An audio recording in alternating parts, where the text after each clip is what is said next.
Muito bem, meus caros. Hoje é o segundo dia da nossa Semana do Leitor. Como eu disse ontem, são 3 entrevistas com 3 leitores diferentes. A gente teve aí ontem a Lorena Miranda Cutlac, que é poeta e professora. Hoje eu converso com o empresário e designer Matheus Basso e amanhã fechamos a semana com o escritor e professor Luiz Carreira. O objetivo das entrevistas é mostrar para vocês 3 caminhos possíveis no mundo da leitura.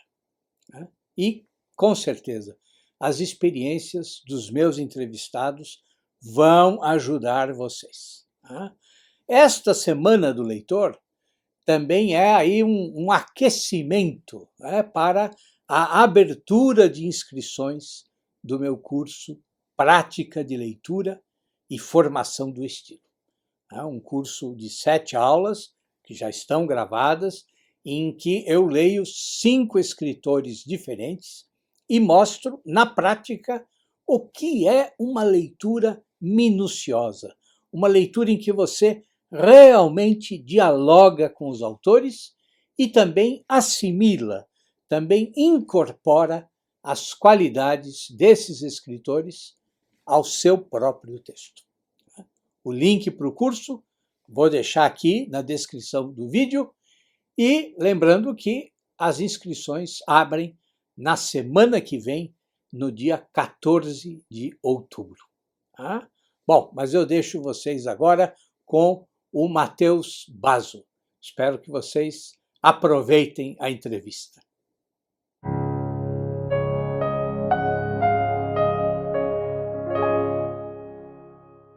Muito bem, meus caros. Nós estamos aqui, então, para a segunda noite da Semana do Leitor. E hoje eu trouxe para conversar com a gente aqui um empresário, um jovem empresário, que é o Matheus Basso. O Matheus Basso, para quem não teve a oportunidade ainda de conhecer ele é o fundador de uma das editoras mais importantes que tem surgido nos últimos anos aqui no Brasil, que é a Biblioteca Católica, que é uma espécie de um clube de assinatura de livros católicos, que, assim, em pouquíssimo tempo, aí em questão de um ano e alguns meses, já conquistou milhares de assinantes em todo o Brasil, milhares de famílias em todo o Brasil. E é um trabalho belíssimo, por quê? Porque há todo um cuidado, assim, um cuidado especial com a edição dos livros.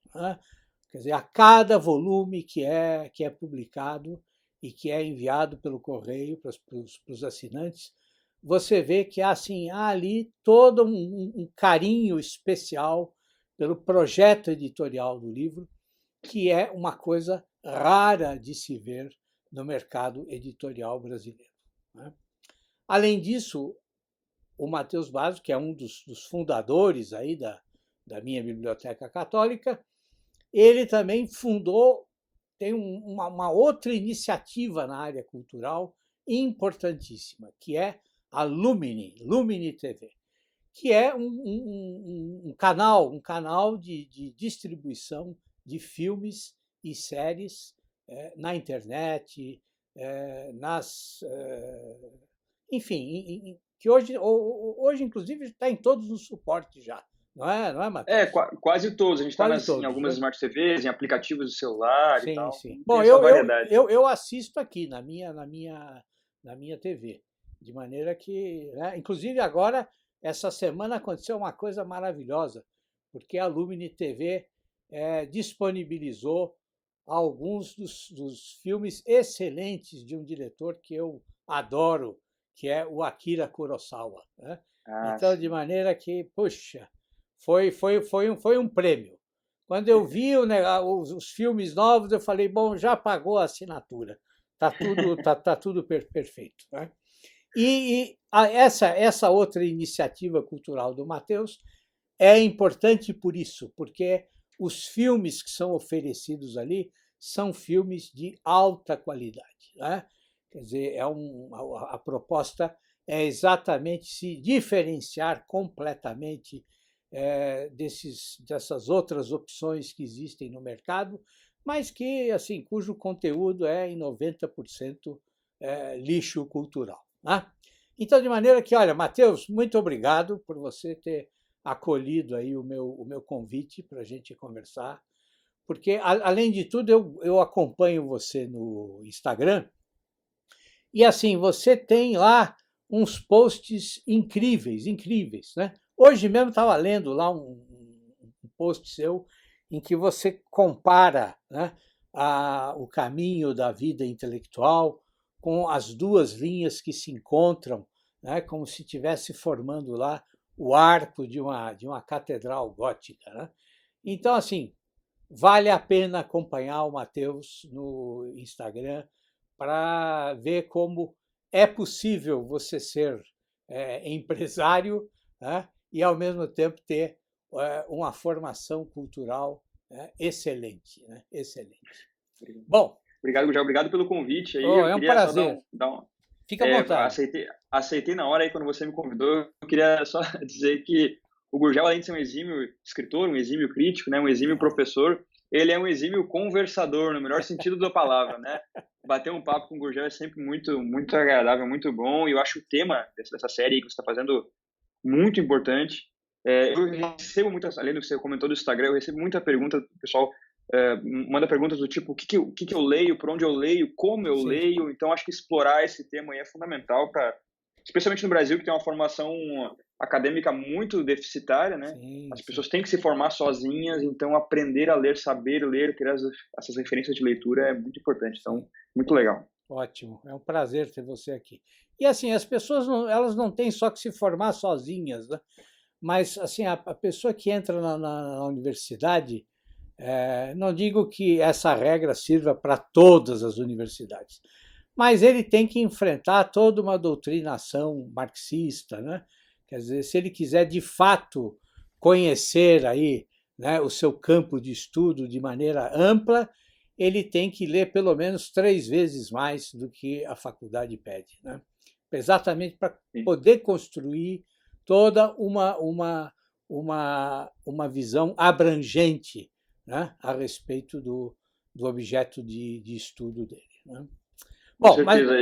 eu lembro que eu comecei a estudar na URGS, Artes Visuais. Sim. Eu cancelei minha matrícula em 1 ano e pouco, porque a faculdade estava atrapalhando meus estudos. Então, essa decisão que eu tomei. Perfeito. A situação é essa mesmo, Matheus, é essa mesmo. Mas, olha, vamos começar a conversar um pouquinho, né, sobre essa a sua vida de leitor, né, que é o tema aqui da nossa semana, né? Eu queria que você contasse um pouco das suas primeiras aí, experiências como leitor. Do que você recorda da sua infância, da sua juventude, se o livro estava presente na sua vida familiar desde cedo. Quer dizer, como é que o objeto livro surge na sua vida? Como é que você tem contato com ele? Sim, eu lembro quando você comentou a gente marcar essa conversa e deu uma ideia do que seriam os temas, eu acabei refletindo sobre isso, tentei cavocar aí no fundo da memória quais eram as primeiras impressões a respeito do objeto livro, né, da relação com o livro, com a leitura. Acho que a lembrança mais remota que eu tenho foi quando eu tinha talvez uns 5, 6 anos e eu ganhei de Natal uma Bíblia ilustrada, bem grande, assim, toda com muitos desenhos dentro. Não era a Bíblia inteira, assim, não eram todos os versículos, era parte dos livros, né, porque era voltado para o público infanto-juvenil. E eu lembro que me marcou muito aqueles desenhos, aquelas referências, toda aquela arte em volta dos livros foi algo que me impressionou muito, assim. A ponto de que uma prima minha manuseou o livro, nos dias ali depois do Natal, ela manuseou o livro e deixou um chiclete colar numa página. Aquilo me enfureceu profundamente. Até hoje eu não sei se foi de propósito. Que absurdo, mas é para enlouquecer mesmo. Eu lembro que eu fiquei muito triste com essa, né, com esse acidente. E depois disso, aí mais como leitor mesmo, como alguém que lia livros, eu tenho uma lembrança que eu acho que é muito viva, porque a minha mãe ela era professora de artes visuais no ensino médio, na cidade onde a gente morava, aqui no Rio Grande do Sul. E muitas vezes ela dava aula, em alguma fase, ela dava aula para o período noturno, né, da escola. Tinha um ensino médio noturno, uma escola municipal, e eu acompanhava ela à noite, né, na escola, ficava com ela enquanto ela estava dando aula, e eu ficava na biblioteca, né, era um lugar que eu podia ficar. E ali a bibliotecária me recomendava algumas coisas. Eu lembro que eu criei uma fixação por Júlio Verne. Oh, Então que ótimo. eu li muito. Aí eu já tinha o quê? Uns 7, 8 anos. 8, 9, eu diria. Eu comecei a criar uma fixação maior por Júlio Verne. Eu li vários livros dele, tinha essa. Me espantava muito assim as aventuras, aquela coragem de fazer aquelas coisas grandiosas, impossíveis. Aquilo me cativava muito. E eu lembro, além do Júlio Verne, essa bibliotecária me recomendou também Sherlock Holmes. Então eu li muito Sherlock Holmes nessa Puxa época vida. também. Nossa, você Vários começou livros. muito bem, hein? Foi uma coincidência, mas eu fiquei nisso, eu não fui para além disso, não pesquisei mais sobre literatura, eu consumi o que essa mulher, essa bibliotecária me dava para ler, e eu consumia muito vorazmente, assim, eu gostava muito daquilo. E aí, ao longo, acho que do início da adolescência, eu acabei lendo bastante aquelas coleções infanto-juvenis que tinham, com historinhas mais simples e tal. Mas essas foram, assim, a minha lembrança mais remota. Até hoje eu gosto muito das histórias do Júlio Verne. E, inclusive, eu pretendo revisitar elas daqui a algum tempo, quando eu estiver um pouco mais livre de outras leituras. Quero revisitar aí para, enfim, ver como é que ficaram essas memórias aí, né? Ótimo. Então, eu lembro que, assim, em termos da relação com o objeto, o livro e com a leitura, essa foi minha iniciação, digamos assim. Agora, é muito interessante o que você falou a respeito dessa edição da Bíblia, porque assim tem uma outra faceta da sua personalidade, né? Que a gente que eu não comentei aqui no início, mas assim você tem todo um trabalho como fotógrafo, como cineasta, né? Quer dizer, então assim me parece que esse apelo visual, né, marcante já ali na sua primeira, nos seus primeiros anos, né, na sua infância, isso se propagou de alguma maneira, né? Quer dizer, houve isso marcou você profundamente, né? Eu imagino que sim. No Brasil, a gente tem a nossa experiência estética é muito pobre, Sim, infelizmente, né? sim. Especialmente nas cidades do interior, a cidade onde eu morava não tinha muitas belezas e tal. Então, quando eu encontrava isso nos livros e nesse tipo de coisa, era um achado, assim. Eu queria participar daquele mundo, de certa forma, né? Aquele Sim, mundo era mais interessante do que o mundo de fora. claro. Então, com certeza, tenho essa impressão. Eu desenhava muito também quando era criança e acho que um pouco. Muito E bem. vem. A minha família tem artistas, assim, né? Tem músico, tem pintor, a minha mãe também estudou artes, então tem um pouco, acho que um pouco no sangue aí também. Mas e eu explorava também o desenho, desenhava muito. Eu tenho pilhas e pilhas de desenho da infância lá que minha mãe guarda. Mãe, Ah, né, de família italiana, né, tem muito esse apreço bom. pelo trabalho do filho. Então, tinha um pouco disso também. Muito bom, muito bom. Agora sim, depois, quer dizer, à medida que você vai amadurecendo, né, e chega na idade adulta, né, quer dizer, há momentos marcantes na sua vida de leitor, assim, momentos em que você lê alguma coisa e aquilo realmente abre a sua mente de alguma maneira. Quer dizer, quais foram as leituras que você considera assim significativas na sua formação? Uhum. Bom, ali na adolescência, até por uma falta de guiamento também, eu não tive mais tanto interesse pela leitura de livros, assim, até com a questão da internet, né, um adolescente lia um monte de outras coisas que me interessavam ali, em blogs, artigos e tal. E, então eu fiquei bastante apartado da leitura, assim, na minha adolescência, infelizmente. E houve uma retomada, mas no final da minha adolescência, quando eu comecei a trabalhar, mais diretamente com design, eu comecei a trabalhar, e voltei a ter interesse pelas coisas que eu estava trabalhando, né, coisas relacionadas à arte e tal. Mas eu lembro que, mais especificamente, quando eu comecei a ler, por influência de um chefe, amigo meu, ler um livro de lógica. E como eu vinha de uma formação cultural juvenil, bastante marxista, né, questionadora, excessivamente questionadora, né, teoria crítica, tinha um pouco desse eco. Sim. Hoje eu identifico que tinha eco desses pensadores na minha maneira de pensar, né, mas na época eu não sabia. Quando eu li um livro de lógica, eu achei muito interessante como as coisas obrigatoriamente têm um sentido ontológico, né? Que Como elas se interessante. encaixam perfeitamente, matematicamente. Aquilo me deu um certo espanto, assim, de notar como a matemática é inescapável, né? E um dos livros que, né, um pouco antes eu estava lendo era aquele O Homem que Calculava. Sim, do É Malbatã. uma batalha, que Malbatã. também me marcou muito, um pouco antes, eu já tinha lido isso, já tinha tava com algum interesse matemático, e aquilo me marcou, porque as coisas obrigatoriamente têm sentido. Eu não posso dizer que cada um tem a sua verdade, as coisas têm uma verdade absoluta. Então, esse me marcou, e junto com esse foi o primeiro, eu lembro do dia, inclusive, da primeira vez que eu li um artigo do professor Olavo de Carvalho, Muito bom. que foi o artigo O Imbecil Juvenil, que é inclusive é o primeiro artigo que está no mínimo que você precisa saber para não ser um idiota. Né? Sim. Mas eu li, o livro não existia, isso aí era 2008, 2000, por aí, 2008, 2009, fazia, né, mais tempo. Então, eu lembro do dia que eu estava, no computador que eu estava, quando eu li aquilo, a sensação que eu tive ao ler aquilo ali foi de que eu estava nu, de que eu tinha sido despido por aquele artigo, porque é um Muito artigo bom. que descreve o jovem médio brasileiro com a Sim. sua incultura e a sua arrogância, né? Arrogância, exatamente. Exatamente. E aí, o seu desprezo pelo amor dos pais e tudo mais, seu respeito bovino pelos seus grupos mais próximos ali. Sim. Então, eu lembro quando eu li aquilo, era como se eu senti, não, esse cara está falando exatamente sobre mim. E eu estou nu aqui, não posso esconder isso. Foi um choque muito grande, assim. E eu Muito bom. reli outras vezes esse artigo, e a partir dali eu li bastante os artigos do professor Olavo nessa época. Eu conheci o professor Olavo mais pelos artigos, né? Depois eu vi os vídeos dele na época.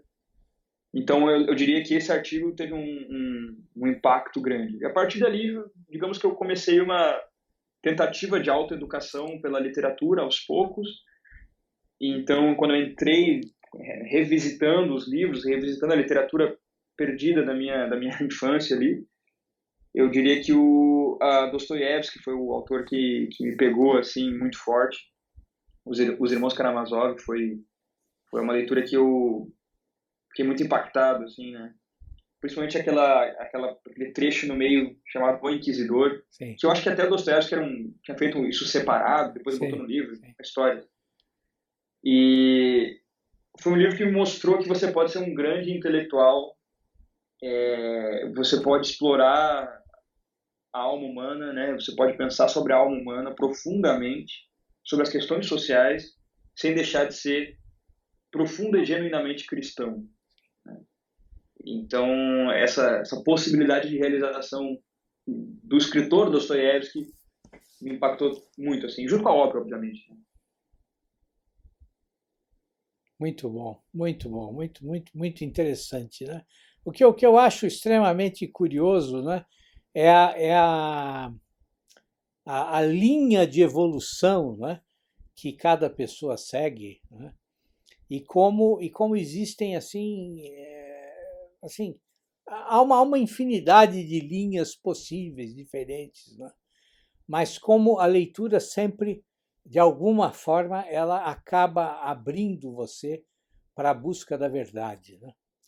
Isso é muito Exato. interessante, é muito interessante, Exato. né? É muito Porque eu interessante. lembro que na minha adolescência, ali, quando eu encontrava os livros, até por influência dos amigos, uma juventude mais rebelde e tal, ah, uma leitura de repente, um Bukowski ou dos Sim, escritores beatnik, né?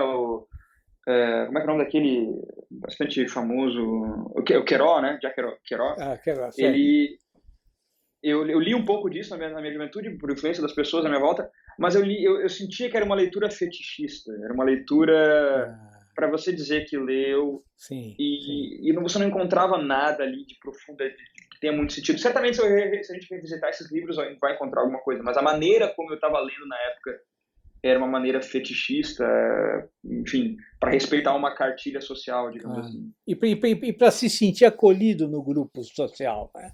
Exato, Né? exatamente. Para ter a mesma Para linguagem, ter a né? Para mesma ter linguagem, né? é. Exatamente, exatamente. Então a procura pela realidade profunda daqueles livros não me ocorreu. Isso aí surgiu depois, Sim. principalmente com esse livro de lógica e aí a partir disso outras coisas.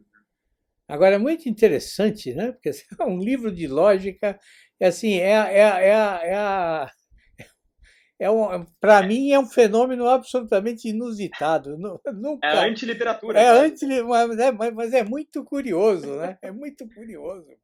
É É. muito bom, é muito bom. É muito interessante. Puxa vida, por essa eu sinceramente não esperava, nunca imaginei que a pessoa pudesse começar assim a aventura da leitura na sua vida madura com um livro de lógica. Era absolutamente inesperado para mim. Muito bom, Matheus. Puxa vida. Agora você E diga, fica à vontade. não, eu lembro que eu acho que o lance das grandes aventuras também é algo que desde o Júlio Verne já vinha, porque junto dessa época que eu estava lendo esse livro de lógica, eu gostava muito, estava lendo com bastante afinco o Mar Sem Fim, Ah, o trecho de viagem, né, do Amir Klink, que sim, é sim. velejador brasileiro. Então, isso também era uma coisa que, até curioso, né? Nessa época eu estava estudando na universidade, eu tinha que ir para a faculdade todos os dias, eu pegava metrô, tinha aula de noite, insuportável, né? Sim. A vida materialmente. Quer dizer, você suporta isso se a finalidade de vida for algo grandioso, mas no meu Claro, caso não era nada grandioso, então qualquer sofrimento era infernal. infernal. Então, nessa experiência, eu lia muito no trem, né, no metrô, então eu lembro que eu li esse livro do Mar Sem Fim, e eu pensava assim, não, se o Amir Klink aguentou essa viagem na neve durante tanto tempo, com tanta intensidade, eu aguento esse trem aqui, né? Então, foi uma leitura Muito também de bom. transitória ali, de uma procura por algo mais, por algo um pouco maior, né? Sim, sim. Muito bom. Agora, você acha que essas leituras elas contribuíram para formar a pessoa que você é hoje? Assim, assim, em que medida essas leituras contribuíram para isso? Claro, contribuíram. Acho que sem os livros eu não saberia o que ser, o que ser como pessoa. Como eu falei do Dostoiévski, essa possibilidade de você ser um grande artista e profundamente cristão, por exemplo. Isso não estava no meu imaginário, de Sim, maneira nenhuma. claro, Isso é inconcebível, claro, né? claro. Se a Aliás, gente tem que pensar fora. acho assim, acho que isso não está no imaginário de pelo menos 70% da população jovem do nosso país, né? Não tá. Aqui se criou essa ideia de que a vida inteligente ela é exatamente o oposto de você ser cristão, né? Quer dizer, o que é um verdadeiro absurdo, né? O que é um verdadeiro absurdo. Mas, quer dizer, o avanço das ideias materialistas, marxistas, quer dizer, esse avanço criou essa ideia, né? Quer dizer, cristianismo e vida inteligente são duas coisas que não combinam, né? Sim. E não, é justamente o contrário, como você falou. E então, pois é, eu acho que a gente poderia, não sei se entrar aí, mas me parece que Claro. existe um problema na literatura nacional que parece que o cristianismo não adentrou tão profundamente nas narrativas Sim, das histórias, né? Você vê, também. por exemplo, no início do século nós temos ali Chesterton, nós temos ali Bernanos, Sim, tem uma série de outros escritores de altíssimo nível que eram profundamente católicos, sim, né? E no Brasil parece que isso nunca aconteceu assim de maneira definitiva, né? De maneira sim, com a devida intensidade. Então parece que realmente não existe no nosso imaginário cultural, né? A sim, possibilidade da grandeza criativa e da grandeza intelectual sendo um católico, né? claro. Você veja o que nós temos aqui em termos de ensaísmo católico, né? Quer dizer, nós temos só o Corção, né? Nós temos o É, Corção é pouco, né? assim, se você for pensar em termos do que é o Brasil e da história da nossa literatura e tudo, é pouquíssimo, né? É pouquíssimo. É impressionante isso. E, inclusive, isso é um tema que é um mistério para mim. Eu não entendo por que é assim, porque o Brasil tem a sua cultura popular católica, quer dizer, o Sim, catolicismo está presente na nossa sim, história, né? sim, Mas por algum motivo não entrou nas grandes artes literárias do final do século XIX em diante, né? sim, Nós temos os Lusíadas, obviamente, que é português, né, e sim, tal. sim. Mas depois disso, não sei por quê, tá aí uma investigação que pode ser bastante interessante. Por que não existe mais essa conexão tão intensa, né, das grandes artes literárias e do catolicismo e do cristianismo? Claro. Uma ideia interessantíssima. É. Assim, os fenômenos que existem, os autores que esbarram, né, na, na, na, na tradição católica, assim, são coisas assim muito superficiais, coisas muito, Uhum, são acontecimentos assim muito fortuitos, digamos, né? Quer uhum. dizer, então e, por exemplo, assim, um grande romancista católico, né?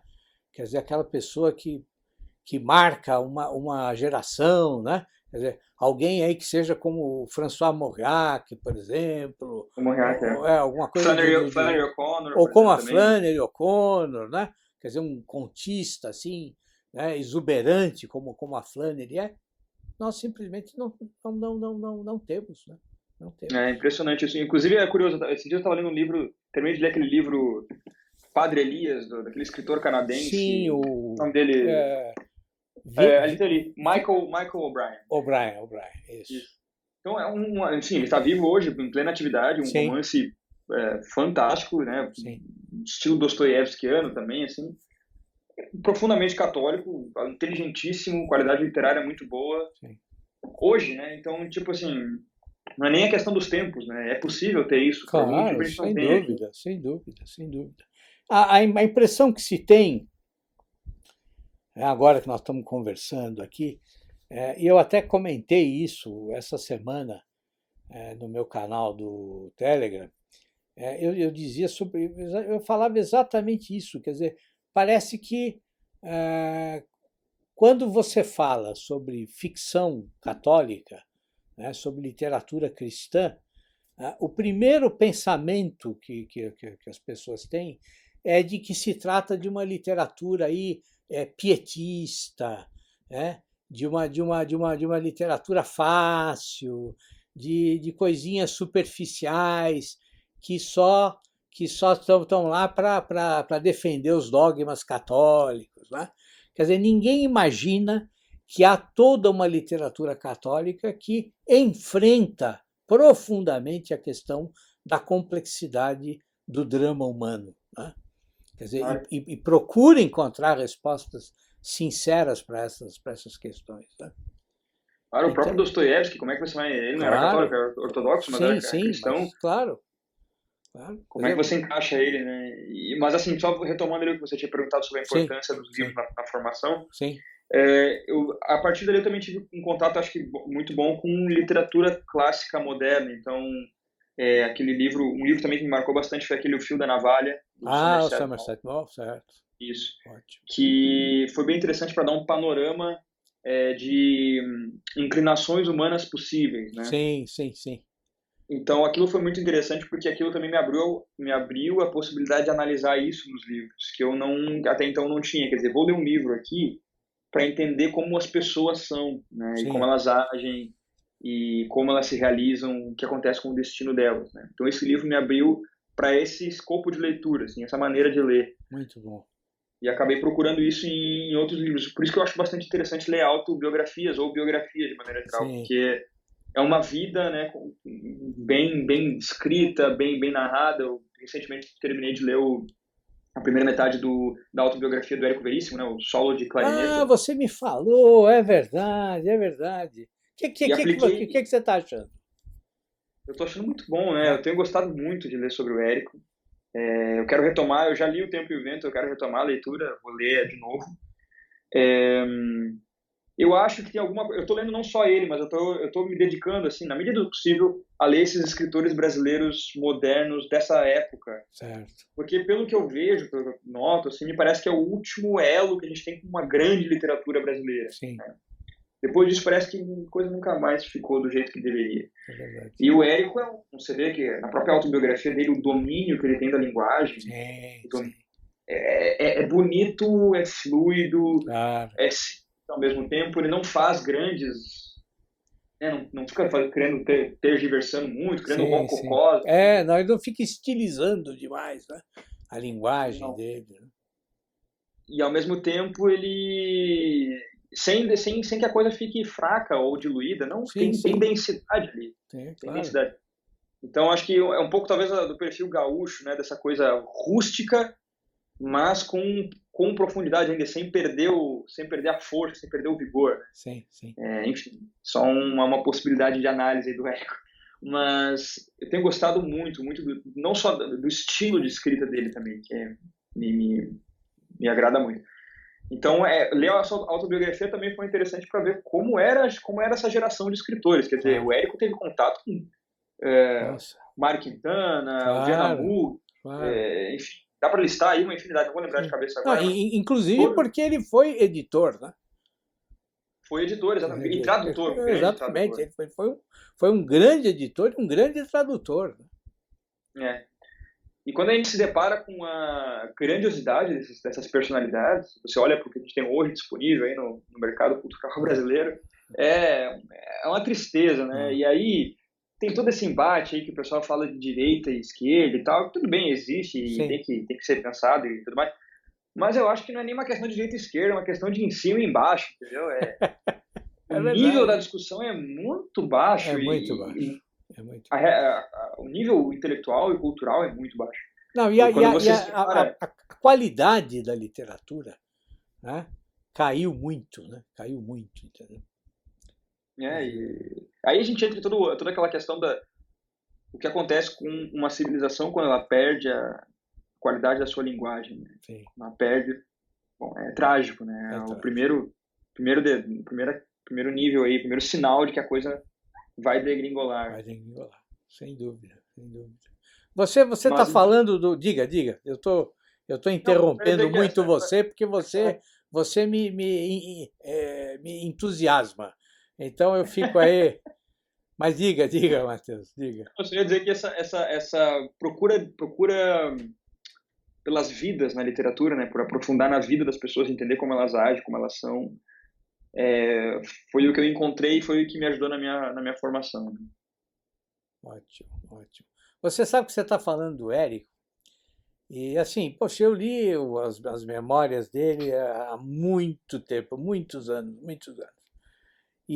Mas assim, você começou a contar, agora não me lembro se isso está na autobiografia dele, mas eu tenho quase certeza que sim. Quando ele conta do início da vida de casado dele, que ele vivia numa extrema simplicidade, né? E assim, as cadeiras da casinha em que ele morava eram uns caixotes de madeira que a esposa, então, colocava uns panos de chita, né, em volta para enfeitar, para dar um pouco de alegria. Né? E ele se lembra de tudo isso com grande carinho. Né? Isso está na autobiografia dele. Autobiografia. Né? Ele, na verdade, teve uma vida... Os pais dele tinham alguma propriedade, algum dinheiro, mas o pai dele perdeu uma farmácia logo cedo. O pai dele era meio devasso. Assim. Então, na adolescência dele, início da adolescência, até os 30 e poucos anos, ele tem uma vida bastante humilde. Assim. E quando ele descreve isso na autobiografia dele, você vê que ele, como é uma autobiografia, ele está escrevendo aquilo muito de dentro. Né? Então, você vê que não tem nenhum ranço, não tem nenhuma visão... Trágica, luta de classes, nem pensar nada disso. Não. É uma visão singela, belíssima, um carinho por aquilo. Ele era um cara muito aberto, assim, ouvir as pessoas. Então, a pobreza era algo que está nos livros dele, inclusive, né? Você vê, O Tempo e o Vento é permeado por esse tipo de coisa.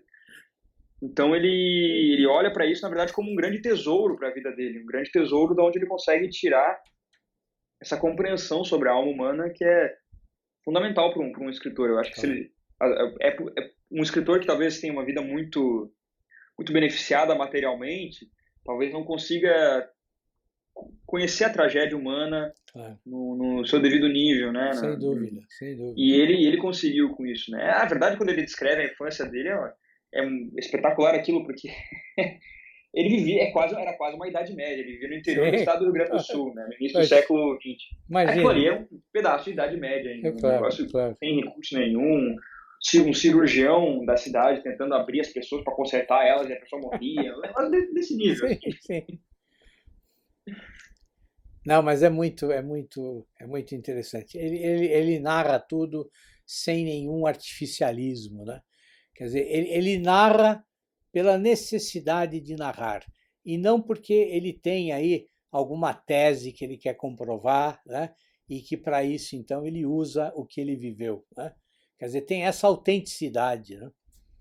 Que é algo parece que ele abraça a dramaticidade das coisas. Então, ele comenta sobre a semana de 22, e ele comenta o entusiasmo que um amigo dele tinha com a semana de 22, e ele comenta como ele estava ressabiado com aquilo, mas não porque ele fosse conservador, mas porque ele identificava as contradições internas daquilo ali, e simplesmente dizia, cara, isso não vai dar muito certo, não tenho certeza de que esse é o caminho. Claro, que essa é a grande solução, né? Para a arte brasileira, né? Ele não abraça nunca isso, ele sempre tem aquele espaço para o mistério e para o drama. Por isso que talvez ele não era muito católico, né? A família dele era católica, mas ele, até na vida dele, já brigou com alguns padres, assim. Brigou por carta, por escrito, assim. Então acho que ele talvez tivesse um receio de, se ele virasse muito católico, ele ia perder essa abertura ao mistério e essa abertura ao drama, quando na verdade justamente ia acontecer o contrário, né? Ele ia se aprofundar nesse mistério, nesse drama do sofrimento humano, que é o drama da cruz. Quer dizer, nós temos aqui a grande ciência da cruz no catolicismo, né? Você ia ter acesso a muito mais coisa. Mas com certeza ele tinha talvez alguma abertura a isso. Eu noto porque no Tempo e o Vento ele dedica um pedaço considerável do início do livro a falar sobre as impressões que a religião católica tinha para os índios nas missões do Rio Grande do Sul, e ele comenta longamente sobre a impressão que o nome Rosa Mística, que está na ladainha de Nossa Senhora, causava num dos personagens. Então ele fala, quando aquele personagem ouvia a Rosa Mística, o que acontecia dentro dele, né? Uma espécie de paz se instalava nele. Que interessante. Sabe que eu não me lembro disso? Pô, eu preciso reler. Que interessante. Tem uma outra parte que ele fala bem interessante, que ele descreve, isso é muito interessante, ele descreve um jesuíta fazendo seus exercícios espirituais. Não são uns 2 parágrafos, assim, mas ele descreve os movimentos interiores da alma do sujeito. Então, o que ele faz? Ele para, ele começa a oração, ele se depara com o pecado, né? E ele, nessa descrição que o Érico Veríssimo dá, deu para ver que ele não estava falando, ele estava falando assim, como alguém que estudou os exercícios de Santo Inácio. Quer dizer, de alguma forma viveu aquilo. Não sei se ele viveu interiormente, mas ele sabia, ele estudou aquilo ali, e deu para ver que ele tentou fazer uma transposição disso para uma descrição psicológica do padre, né? E eu acho que muito acertada, pelo que eu lembro, assim, né? Faz tempo que eu li. E então, você vê, ele tinha um interesse, ele versava sobre esses assuntos, né? Apesar de não ter uma adesão confessional ao catolicismo. Muito bom, muito bom. Agora me diga uma coisa, Matheus. Essa sua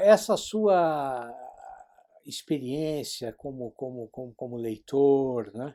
Esse hábito de ler que você tem na sua infância, depois você perde, e aí você reencontra, você retoma. Como é que todas essas questões acabaram levando você, como elas influenciaram você para você montar essa empresa fantástica que é a minha Biblioteca Católica? Como é que foi esse processo? Quer dizer, por que trabalhar com livros, né, num país como o Brasil? Sim, várias coisas acabaram, acho que, comungando aí, muitas delas, a maior parte delas, eu não tenho, não foi de minha autoria, né? Sim, Simplesmente a vida foi oferecendo as oportunidades e eu fui pegando elas. Mas acho que o contato com as personalidades maduras da literatura me deu um certo sentido, uma certa força interior, uma certa fortaleza, assim, de entender que eu precisava crescer, eu precisava amadurecer. E esse ímpeto, assim, me ajudou bastante a seguir trabalhando apesar de tudo. Então, desde do final da minha adolescência, eu trabalhava como designer, né, como diretor de arte. Desde então, eu nunca parei. Até hoje, com as empresas, eventualmente eu faço uma coisa ou outra. Hoje mesmo eu recebi aqui em casa as camisetas de uma das empresas que eu mesmo fiz. sim. Então, Ah, eu vi. então E nunca parei de fazer isso e ficaram provavelmente muito bonitas. Aliás, a obrigado. primeira coisa que eu pensei quando eu vi a imagem das camisetas lá no Instagram, quer dizer, primeiro tive assim uma profunda tristeza, porque você escreveu que é só para o público interno Só da para equipe. Lumine. Então, aí, assim, imediatamente a minha cabeça produziu aí um pequeno consolo, porque eu logo imaginei, bom, mas mesmo que fosse para o público externo, ele provavelmente não fez uma do meu tamanho, né? Mas diga, Ah, diga, diga aí, Matheus, diga. daria para ver. É, então, então isso aí me deu esse ímpeto de amadurecimento. E aí eu sempre, apesar de ter os interesses mais culturais, intelectuais, artísticos, eu nunca desisti da minha vida profissional, do meu trabalho. Eu sempre imaginei que eu conseguia comungar as duas coisas. E eu levei, olha, quase 10 anos para que o meu trabalho como designer, como diretor de arte, tivesse perfeitamente integrado com outros interesses meus e com o meu próprio negócio. Esses interesses começaram a criar a se amalgamar, não sei se esse verbo existe, mas Sim, existe, existe. é, na época do projeto Jardim das Aflições, né, que foi Sim, o documentário sobre o professor Olavo de Carvalho, que nós fizemos por um crowdfunding, em que eu fiz o trabalho de produção executiva, onde eu tinha que dar cabo de conseguir fazer uma campanha de arrecadação para o filme, com artes, com comunicação e tal. Então ali começou alguma coisa, mas isso se consolida mesmo na minha biblioteca católica, que é uma empresa onde a gente trabalha muito forte as questões estéticas e artísticas dos livros, isso é fundamental. Isso é algo que sempre me chamou muito, né? Uma produção mais artística possível, com a literatura católica, né? Literatura, não só não literatura ficcional, apesar de ter um sim, outro livro que é romance histórico, que é uma coisa mais nesse nível. A maior parte são livros de espiritualidade, livros de devoção, sim. né, biografias de santos, mas é a literatura católica. Então, consegui comungar isso em toda a gama de interesses que eu tenho, né? Deu para fazer isso. Os livros, eles me ajudaram a não desistir, né? A não desistir desse caminho aí. A entender que, olha, em algum lugar distante, de alguma forma, que eu não sei qual é possível comungar tudo isso de alguma forma. Eu não faço ideia de como se faz isso, eu não tenho mão para realizar isso de maneira forçada, Sim. mas eu não vou desistir de nenhum desses interesses, porque alguma hora eles vão se unir. E, de fato, se uniram e estão se unindo, né, digamos assim, cada vez mais. Então, a literatura me despertou para essa possibilidade, que não me mostrou como fazer isso, Sim. mas a vida aos poucos foi mostrando num detalhe aqui e outro lá. Então hoje a gente faz isso na minha biblioteca católica. A gente tem um cuidado muito grande com a produção, porque não vem só o livro no kit que os assinantes recebem todo mês. Sim. Vem outras leituras adicionais, vem imagens, a gente trabalha muito a questão gráfica. Ano que vem a gente tem planejado outras criações muito, muito interessantes. Ótimo. E na Lumine a mesma coisa, né? Aquele interesse também pelo cinema, entra aí, cinema, design, negócios, está tudo junto nisso, né? Está Sim. tudo comungando ali, tem um pouco de unidade, né, entre essas coisas. Então, acho que a literatura serviu para isso, para fazer assim, olha, não desiste, existe uma maneira de comungar tudo isso aí agora, não se apavora, eu noto que o Claro. pessoal se apavora com muita facilidade, né, Sim, sim. eu quero isso, eu quero aquilo, eu quero aquele outro, por onde é que eu começo? Claro, claro. Pô, fazendo um pouquinho de tudo, né, não Sim, sim. Não, mas se apa- você está dizendo isso e eu estava pensando exatamente isso que você falou.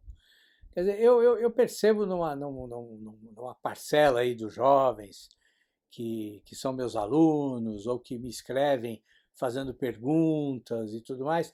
Quer dizer, há uma certa agonia, né, por ter uma receita pronta, compreende? Quer dizer, não, então assim, como é que faz? Quer dizer, e assim, e o que você falou, Matheus, está perfeito. Quer dizer, a vida vai caminhando, entendeu? E você vai tomando decisões e as coisas vão acontecendo, entendeu? E você erra e você retoma o caminho que você quer e você volta e você se questiona e você acerta e depois erra de novo, né? Quer dizer, aquele poema, né?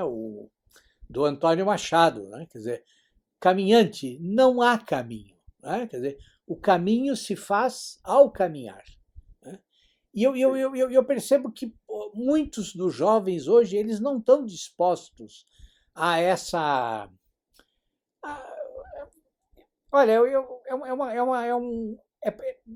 você para viver precisa ter um relativo senso de aventura, entendeu? Quer dizer, não é? Você até faz, você toma as decisões, você faz as coisas sem pensar que você está se aventurando, né? Porque a gente fala isso, parece que há um certo aspecto ficcional em tudo isso, né? Mas a verdade é essa, né? Quer dizer, e aí, muitas vezes, o que acontece? Como você falou, quer dizer, chega um momento em que você olha para trás e você viu que, assim, quer dizer, os acontecimentos, né, e as suas escolhas, e, quer dizer, e tudo isso levou você para aquilo que você é hoje. Mas, assim, se você tivesse que passar a receita para outra pessoa, assim, é impossível, não é? Claro, claro. Sim, porque a receita não é minha, né? As pessoas não podem esquecer que existe Deus conduzindo a nossa história, né? Claro, exatamente. E eu nunca esqueço uma frase que meu irmão me falou, acho que meu irmão nem sabe que essa frase me impactou. Tem que contar para ele isso um dia. Mas ele uma vez disse para mim, eu estava reclamando de um negócio e tal, adolescente, ele falou assim, Matheus, a vida é selvagem. É mesmo, é verdade. E você não consegue controlar ela. Claro. E essa ideia de que a vida é selvagem, de que ela é uma grande aventura, talvez até evocando um pouco lá aquele Júlio Verne que eu li e tal. Sim, sim.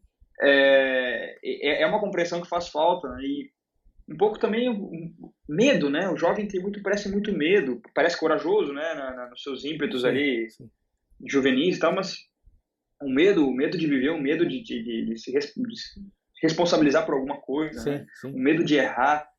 E até comento, né, que nós somos, como cristãos, como católicos, nós temos o início da narrativa cristã na Anunciação, a primeira frase do anjo dizendo não tenhas medo. Não tenhas medo. Né? E de maneira geral, em todas as aparições, essa é a primeira frase que Nossa Senhora ou que os anjos dizem. E nós temos isso no início do Evangelho, né? E no final, no Evangelho de São Mateus, no final, Cristo diz, né, estarei convosco até o último dia da sua vida. Sim.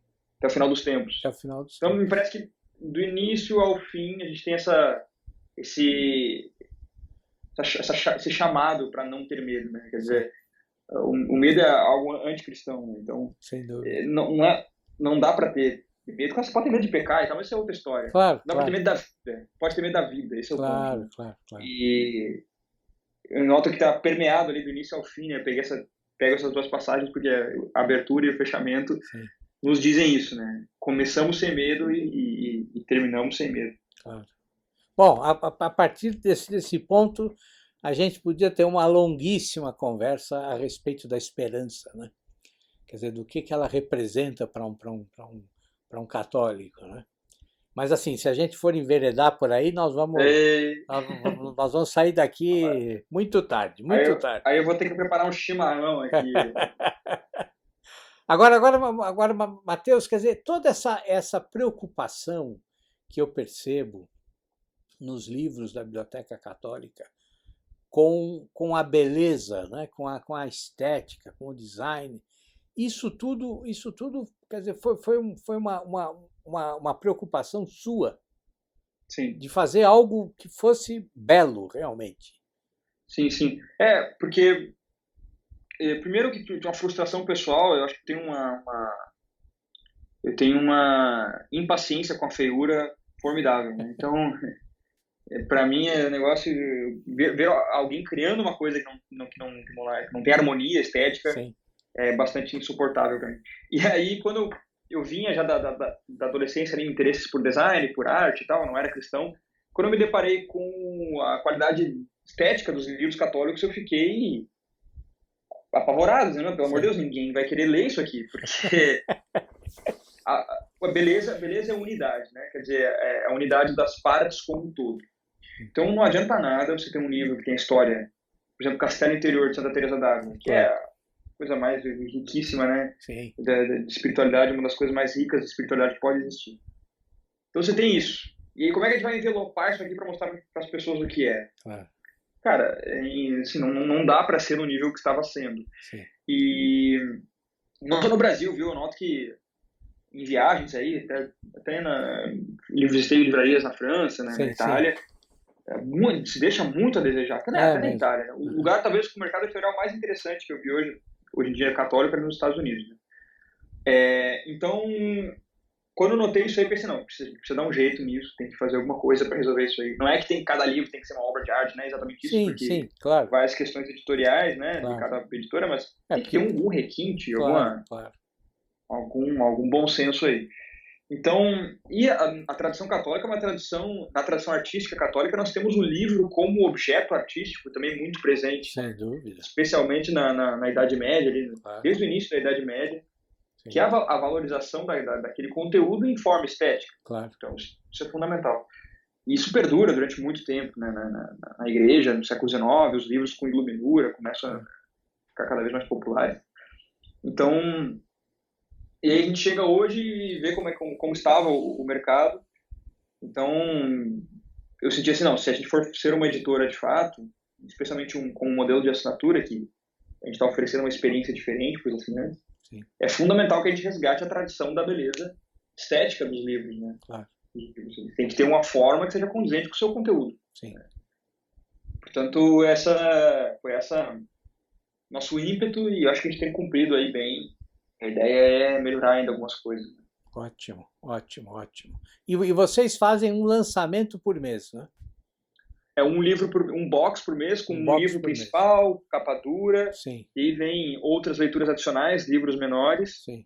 E vem também imagens de devoção. Certo. Então a gente sempre trabalha uma experiência para que a pessoa se aprofunde bastante naquele conteúdo. Né? A gente tem uma vida hoje em dia no Brasil muito nuclear, quer dizer, sim, a gente vive na nossa casa fechado, as pessoas consomem ali seus aplicativos ali, veem seus filmes, né? Tem uma vida bastante isolada e a vida na cidade, além de ser perigosa, geralmente ela é feia, ela é uma vida que, infelizmente, não é harmônica. Então, a nossa ideia também, a nossa proposta também vai ao encontro disso, a gente oferecer uma experiência estética interessante para a pessoa que recebe isso em casa. Então, muitas das imagens de devoção que a gente envia para os assinantes acabam indo para os seus altares, né, enfeitando as suas casas, lembram também das suas devoções para aqueles santos. Então, a gente procura ter essa participação na vida das pessoas e dar um pouco dessa experiência nuclear que as pessoas têm, esse toque de beleza, né, todo mês, para que elas se lembrem do que realmente vale a pena, né? Quer dizer, das coisas, dos livros bonitos que ela tem em casa, quais são os mais bonitos? Bom, justamente aqueles conteúdos mais importantes. Sim. A nossa ideia é essa. Ótimo, ótimo. Bom, agora vamos voltar um pouquinho aí para você como leitor, né? Bom, e hoje, como é que é a sua vida de leitor? Você falou que está lendo aí as autobiografias, memórias do Érico Veríssimo, né? Mas você faz algum tipo de planejamento? Você faz, assim, você divide a sua leitura entre uma leitura mais profissional, mais técnica, e uma leitura mais aí por prazer, por divertimento? Como é que você faz? Como é que você trabalha essas coisas? Sim, eu, assim, com relação à empresa e tal, negócios, eu quase nunca leio livros relativos a isso. Não me interesso, talvez deveria me interessar mais, mas Eu só leio coisas relativas a isso quando eu noto que eu tenho um problema muito específico de alguma coisa relativa à Sim, empresa, e ali eu sei que naquele livro tem uma resposta. Eu leio, e geralmente eu leio a parte que eu quero, e certo. acabou. Porque Tá bom. a gente já tem pouco tempo para ler, né? Sim, Vamos sim, focar no que realmente importa. claro. Claro, claro, E tá aí, certo. nesse sentido, eu tenho separado nos últimos tempos livros de literatura, né? Que eu sempre estou lendo alguma coisa, e os livros de espiritualidade, que sempre me acompanham ali. E aí, os livros de espiritualidade, uma leitura mais leve, mais devagar, né? Sem o ímpeto de acabar o livro e compreender a coisa como um todo, né? Mais uma coisa mais para ir ruminando aquilo ali. Sim. E os livros de literatura eu sigo todos os dias, né? Lendo ali um pouco. Agora, nesse exato momento, eu estou lendo um Rio Imita o Reno, do Viana Moon, Ah, sim, Viana, romance fantástico, fantástico. que é um Gosto. escritor de São Leopoldo, que é a cidade onde eu vivi a minha adolescência. Ah, que interessante. Então, eu estou querendo conhecer essa pessoa também, quero começar por esse livro. Sim, sim, Inclusive, é um livro super interessante. Ele faz uma análise de como seria, de como era a influência ideológica, né, sim, do totalitarismo numa cidade do interior do Rio sim, Grande do Sul, quer sim. dizer. Dos nazistas, né? Dos Né? nazistas. É muito interessante. Né? Então, Muito e aí bom. eu tô nessa de ler mais, eu tô querendo ler os escritores mais daqui, né, do Rio Grande do Sim, Sul. Então, eu tô sim. lendo o Érico, tô lendo o Viana Mug. Então, eu peguei uma recomendação sua, que é o Ricardo Guiraldes, né? Sim, Separei aqui, ó. Viraldo, que é um. Dá um Ah, segundo já sombra. chegou, dou um segundo sombra. Ótimo, Eu comprei ótimo. pela sua indicação, né? Ah, esse é um livraço, é um livraço. Que Dá um essa análise segundo do sombra. gaúcho, da cultura gaúcha que me interessa também, Sim, enfim, conhecer mais assim a terra que me formou sim, culturalmente, assim, claro, claro. esteticamente. Então eu tô me dedicado a isso, sempre todo dia um pouco. E tem uma pilha de outras coisas que ficam engateadas. Eu tenho uma prateleira cheia de coisas aqui, mas eu tenho um nicho específico que são as próximas leituras. Ah, Deve ter ótimo. uns 20 livros ali. E aí tem coisas, aí tem alguns outros de espiritualidade, tem vários dedicados à arte também, que é um tema que me interessa, semiótica, essas coisas assim. E os de literatura que seguem aqui, né? Sim, Que eu sempre tenho alguma coisa de literatura, que é o que eu vou continuar lendo aí até o ano que vem, imagino. ótimo. Agora, Matheus, vamos só para a gente é, terminar, né? Quer dizer, eu sei que você se casou há pouco tempo, né? Quer dizer, agora nasceu o seu primeiro filho, que tal, que está com 3, 4 meses, 5 meses? 3 meses, Três 3 meses. meses, 3 meses. Assim, dá para continuar levando uma vida de leitura, né?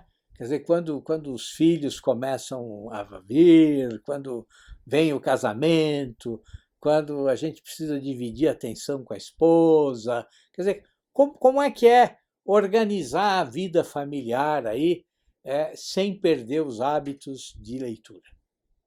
Eu entendo o que as pessoas reclamam, né? O que elas fazem da meia-noite às 5 da manhã? Tá Eles ficam certo? perdendo. Eu Não, tinha, tô eu, brincando. eu tinha um professor de física no colégio que dizia isso. Quando a gente reclamava que tinha muita matéria, ele dizia assim, mas o que vocês fazem da meia-noite às 5 da manhã? Vocês dormem? Isso é um absurdo, vocês têm que estudar física, pô.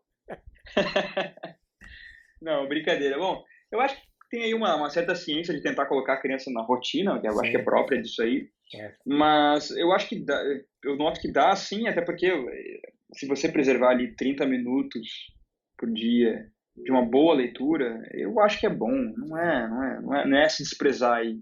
claro. Até 20, se for o caso, né? Eu acho que o importante é você fazer todos os dias um pouco.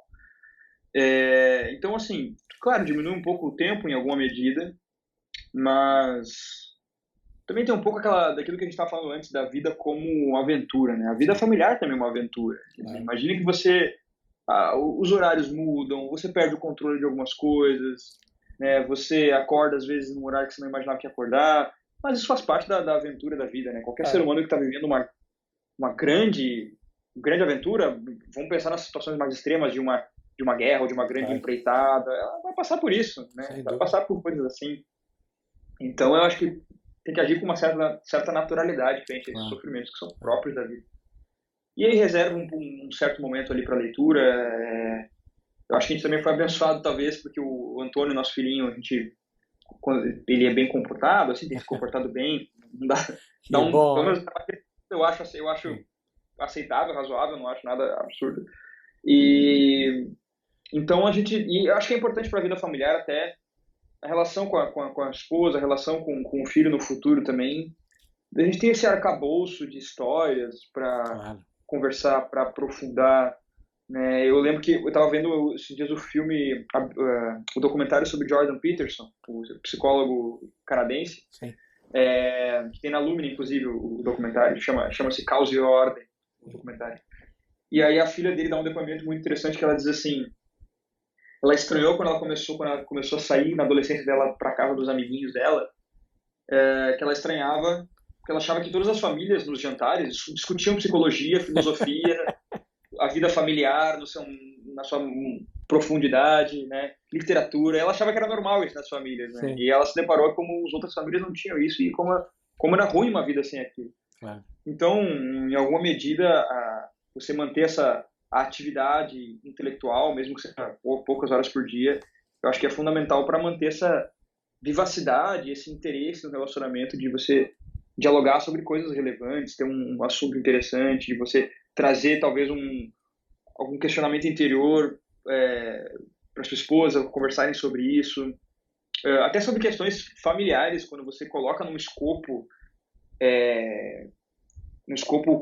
cultural, né? Você consegue ver que alguns problemas familiares têm origens em questões culturais, origem em questões familiares profundas, origens no drama humano, Sim. e é importante a literatura mantém esse reino de possibilidades vivo, né? Quando o casal e quando a família está dialogando. Eu estou casado há pouco tempo e o Sim. meu filho tem 3 meses, eu posso estar falando besteira aqui, mas a impressão que eu tenho é de que há espaço para isso, tá? Eu Claro, posso claro. ter que daqui a alguns anos eu diga, pô, que jovem, né? Ingênuo, né? Bom, Mas eu noto que nossa vida um pouco é assim claro, e até claro. agora não foi. Claro, de repente, daqui a alguns anos, você está aí com 10, 12 filhos, a coisa certamente vai mudar um pouco, né? Pouco, né? Mas daí o mais velho vai ter uns 12 anos, já vai Já, estar trabalhando, vai estar tocando em... já, ele já começa a educar os pequenos, né? E, Exatamente, o trabalho dos pais aí cai pela metade, pô. Isso daí é assim mesmo. exatamente. Eu vou estar no Caribe tomando coquetéis. Não, mas você sabe que é verdade? Olha, eu tenho uma família de amigos aqui, eles não têm 12 filhos, eles têm 5. Mas assim, a mais velha, entendeu? Ela já sabe como é que a casa funciona, como é que a mãe gosta das coisas, como é que a mãe não gosta, como é que o pai pensa e tudo. Então, muitas vezes, a gente tá lá reunido e tal, e você escuta a mais velha falando para a caçula. Olha, não faça assim, porque você sabe que a mamãe não gosta. A mamãe gosta assim, assim, assim. Entendeu? Quer dizer, então a mais velha já vai educando a pequena, né? Isso é assim mesmo, é assim mesmo. Isso é maravilhoso, pô. É maravilhoso. Olha, agora Matheus, para a gente encerrar mesmo, vai, senão nós Opa, vamos ficar aqui, eu vou abusar de você, da sua paciência comigo. imagina. O que você diria para esses jovens, né, que estão aí querendo iniciar uma vida de leitura, uma vida de estudos, né? Muitos ficam aí escrevendo para nós, querendo já uma lista pronta de livros para ler, né? Quer dizer, acho que é o pedido que eu mais recebo, né? É esse. Mas você, como alguém que passou por todas essas etapas, né? Na sua vida de leitor, o que você diria para esses jovens? Uma coisa que eu digo quando eu pergunto às vezes, né, sobre isso, desde a iniciação de um projeto de uma empresa ou de uma vida de estudo e tal, a primeira coisa para botar na cabeça é o seguinte: você vai errar. Você vai errar. E o Claro, negócio é o seguinte: quanto mais cedo você começar, mais cedo você erra, mais cedo você aprende, mais cedo você corrige. claro, Então esse é o espírito da coisa. Então assim, você vai escolher algum livro de repente, ou você vai começar um negócio que não era para ser exatamente daquele jeito, claro. e você vai corrigir durante o processo. Então ter essa consciência é muito importante. Acho que durante a conversa a gente falou sobre alguns autores que, sem dúvida, a pessoa pode começar com leitura, né? Sim, Dá para seguir essas recomendações, sem dúvida. Mas além da consciência de que você vai errar, assim, vai ter essa abertura para aventura da vida. Quer dizer, você vai ler algumas coisas, você não vai entender, você vai retomar, né? E é assim mesmo. E o grande lance é não ter medo e não desistir. Eu acho Sim. que esse é o espírito que a pessoa tem que conservar. Não ter medo, não desiste, vaza um pouco todo dia, vai se aprofundando nos livros. Eu noto que naturalmente você vai criar um interesse próprio sobre alguma coisa. Por exemplo, esse é o meu interesse agora por Érico Veríssimo, Ganamug, Claro, escritores locais, tudo mais. claro.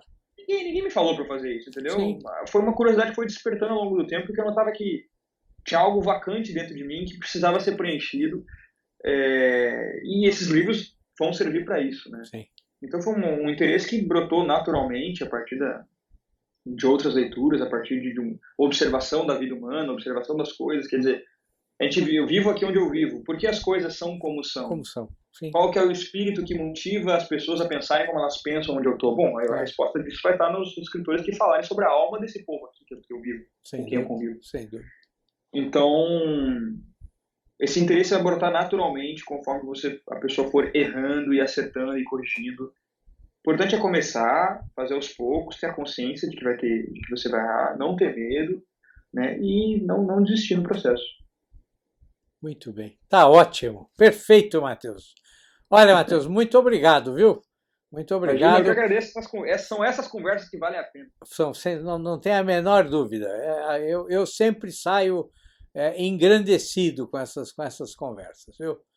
É uma pena que a gente more aí tão longe um do outro, porque seria um prazer encontrar mais vezes com você e Com bater certeza. longos papos, meu cara. Muito bom, Eu, muito eu bom. comentei uma vez para para Júlia, minha esposa, Sim. uma conversa que a gente teve mais de uma vez, e eu falei para ela assim, o Gurgel tem uma característica muito interessante, que ele pergunta como você está, mas ele quer realmente saber. Ah, mas sem dúvida. Sabe, não é aquele, e aí, como é que tá? Não, não é Claro, isso. É tipo claro, assim, claro, claro. como estão as coisas de fato, né? E dá para Sim, sentir isso na sim. sua pergunta, e é sempre muito calorosa e muito acolhedora. Muito obrigado, muito obrigado. Pessoal, é isso. Hoje foi a nossa segunda noite, então, da Semana do Leitor. E amanhã temos uma nova entrevista, agora com o professor Luiz Carreira. Um grande abraço para vocês. Muito obrigado, pessoal. Boa noite. Obrigado.